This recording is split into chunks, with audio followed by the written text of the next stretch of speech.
I stopped the recording by accident. What I was saying is,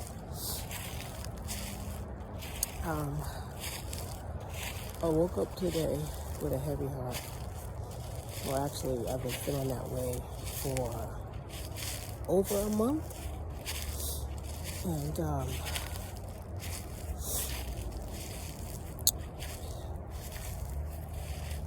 I say about a month or so ago, I realized that it's grief. And grief is disrespectful, you guys.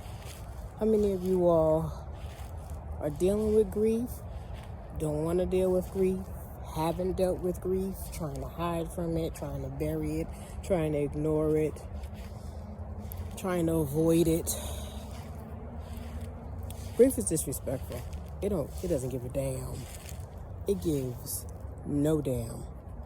If it feels like it wants to arrive, it's gonna arrive. It doesn't give a damn if you in good spirits, down deep depression spirits, okay, it doesn't give a damn. And the past month I've had to tune into that grief. And man, listen, I know I'm not the only one. Other people just might be dealing with it, being depressed. Everybody has their own way of dealing with negative emotions, whether it's overeating or over drinking or whatever substance abuse or, whatever the abuse is or whatever the coping mechanism is. I try to deal with mine in a positive sense, as positive as I can, because I don't feel like crying. I don't feel like it, y'all. I don't feel like it. The fuck? I'm like, yo. And when you get that deep emotion that's like, it's coming. You don't know when it's gonna come, but you feel that it's gonna come. Oh. For somebody who doesn't like crying, man, listen. I came out to the park. My youngest son is at home, and I think he can already feel my vibe. Is a little bit off because he's just like, Mom, you good? As parents, we just say, yeah. Sure, he knows it's a no, but y'all, I have so much grief, emotions that I never dealt with from the time of being a child that everything wants to freaking surface at once. The frick? Can y'all come one at a time? Can I deal with you one at a time? I'm saying, the circumstances happen one at a time. Why everything trying to surface at one freaking time? I'm sitting up here like, hell to the no. It's some disrespectful, y'all. It's disrespectful. And one good thing is I'm off from work, so I don't have to, busy myself with work stuff. I can actually sit with the emotions if I choose to, which I'm choosing to a little bit.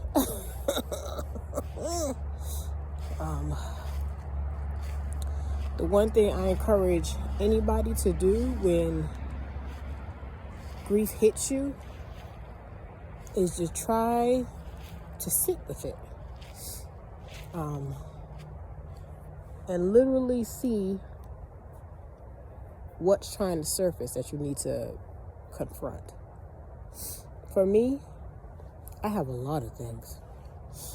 I have so many things to confront that it's just ridiculous. 2024 has been healing for me. I came into 2024 intentionally healing things. Forgiving myself, forgiving others, because we don't realize how much that we hold on to, you know, and in all actuality, it starts showing its face in disease, right? Whatever the stress is, from headaches to digestive issues, all kind of stuff. And a lot of the times it's stuff that we just need to deal with. And oftentimes we don't want to deal with it. We put this shit in the closet for a reason. But the one thing I can say is, now that all of my children are adults, I have no choice but to deal with a lot of stuff, because now I'm focused on me. And focusing on me is different, you know. Having 4 children, you know, being a single parent or whatever, and raising them, you're busy. You know, you're constantly busy with mommy duties and, you know, all of this stuff. But now that I can focus solely on me, for the most part, intentionally, it's different, guys. Oh my goodness, it's different. And right now I just tell myself, you have to get through it to get to the place that you want to get to. You know, that healing position, that mental clarity, that I feel release, you know, of letting some stuff go, because some things we just don't need to keep carrying. And for the longest time, I thought forgiveness was forgiving people, you know, and I had to learn that it's forgiving myself, you know, forgiving myself for allowing myself to allow whatever the situation, circumstance, issue to hold a space in me, you know. And quite a bit of the things that I let go of, oh my goodness, I can say I feel lighter, you know, like with that. But with that comes more stuff that wants to be like, oh, you want to let that go, so then I'm just saying. So now you're gonna have to deal with me.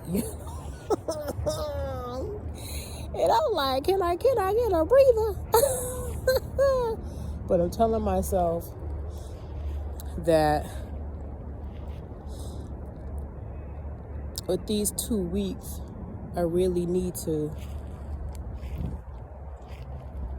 face some things, you know what I'm saying? Maybe I need to tackle one of the heavy hitters. Oh, Jesus. One of the heavy hitters. One of the heavy hitters. Whichever one that is, right? I have to figure that one out for myself. But who else is dealing with grief that they are allowing themselves to deal with, or who wants to tap into it? Comment below what grief you are allowing yourself to tap into, because I see it like this, you guys. If it's 2024 when you're seeing this, try to release something before 2025. Feel lighter for yourself, because at the end of the day, it's for you, not somebody else. Other people, a lot of other people, they could give us no damns. And it's at the end of the day, it's for you, for your own health, for your own, you know, what's the word I'm looking for? Your own clarity, you know, your own freedom, your own peace of mind. There you go, peace of mind. Any healing that you do technically is for your peace of mind. You know, we try to hold people responsible for things they've done to us. I also have to hold myself accountable for things I've done, you know, because You know, we a lot of the times want to be pointing the finger, when a lot of the times we play a role, we play a part in whatever the shenanigan is. I hold my own self accountable for a lot of things. The one thing about me is, though, I don't regret any decisions that I've made, because I feel like the decisions that I've made were choices that I made at that moment in time. And it was a lesson that I needed to learn from. So I don't regret anything. And a lot of people be like, how you don't regret anything? They don't. No, I don't regret anything. I see it as a waste of time to regret it when you could take it as a lesson and learn from it. Because you chose to be either in that situation, or you made a choice to get yourself in that predicament type of thing. And for the things that we have no control over, or we had no control over, we still have to heal from that, because it's not healthy to hold it. So I encourage anybody to tap into something that you have in your mental closet that you had under lock and key, and deal with it. You know, face it. See how you can release it. Rather it's journaling, meditating, coming out to the park. As you see, I'm out in the park. I am walking around trying to get some grounding, because baby, this this heavy heart, this heavy feeling, that sucker is fierce. I don't feel like crying. I'm like, I fucking feel like crying right now. Why are you being disrespectful? Grief is disrespectful, y'all. Grief is so disrespectful. But for the longest time, waking up and just feeling away and not knowing why I was feeling away, I just had to tap in like ancestors, benevolent ancestors, spirit guides. You know, if you believe in that. If you don't, then God, whatever, God too, shoot. Because I'm asking him for help to get through all this stuff that I need to release, because my body is like, let it go. Y'all, it's so many things that we just gotta let it go. And let God let it go wherever it's gotta go. Like, my body said so. I don't know about your body, but my body said so. And I just want to encourage the next person to trust that even though you may have to cry or cuss or whatever, you scream, yell, come out to the park, scream, yell, run, whatever your outlet is, whatever you need to do, let it go. It's not serving you. Let it go. I'm working on the lighter things. The heavier things is going to take more work. But 2025 begins next week. And for my 2025, I want more positive things. And I don't feel like if my vibe or my energy is low that I'm going to be aligned with some of the goals that I have for myself. And not to say that good things can't happen, but I am saying that, with my negative vibes or my negative energy, that I think I'm blocking some. That manifesting thing. Energy needs to be raised in order to be manifesting, and my energy has been way off. Yeah. So I encourage any of you, whether it's journaling, meditating, which I'll be doing in a minute, because it's just beautiful fresh air. It's beautiful fresh air. And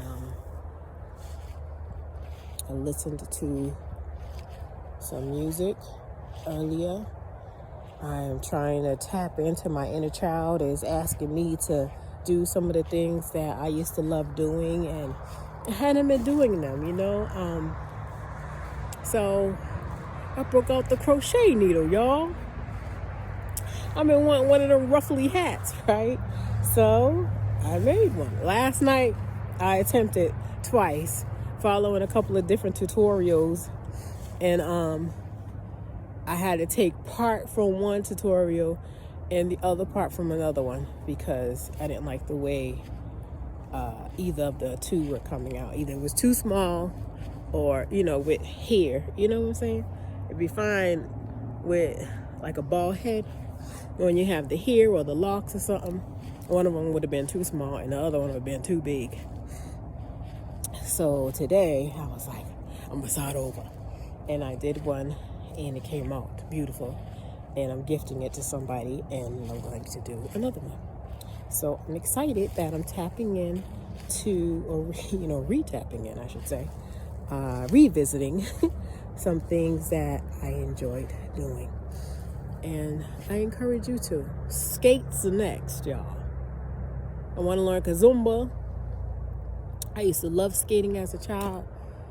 Honey, I got up on those skates as an adult and my buttocks hit the ground and I was done. And my son was like, "Ma, you gotta come back out here." Hell, you say. But can't keep telling the kids to keep trying if I'm going to be showing them that I said hell to the nah.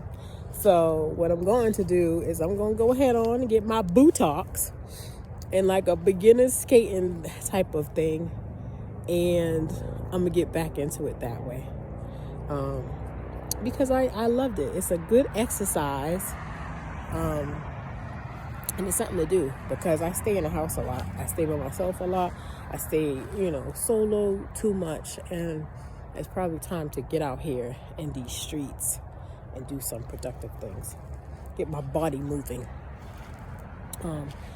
But comment below on some of the things that you feel you need to release towards this end of 2024, or if this is 2025 or whenever you see this. Comment is what you need to let go of or what you need to tap into, and also what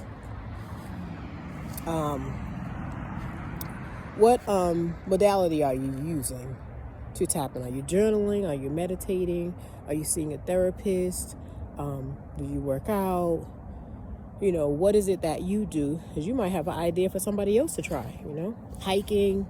I want to get into hiking too, because this over 50 body said it needs to be back active.